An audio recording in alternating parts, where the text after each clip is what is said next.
पेश होने जा रहा है, उसके बारे में क्या कहेंगे? पेश को मौखर किया गया, इंशाल्लाह खान साहब के मशवरे के बाद उसको पेश किया जाएगा। लेकिन गंडापुर तो उसमें कह रहे हैं कि इस बिल में हर्ज किया है, बड़ी आपस में बहस।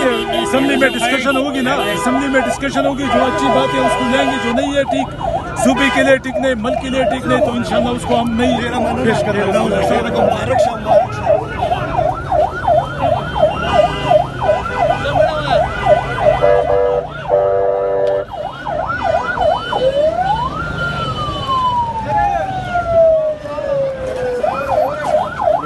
तो आप देख सकते हैं मुराद सईद की कॉल पे बड़ा कन्वेंशन हुआ है और जुनैद अकबर की जानिब से बड़ी मज़ेदार खिताब किया गया है। बाकी जो रहनुमा हैं उनकी जानिब से भी खिताब किए गए हैं।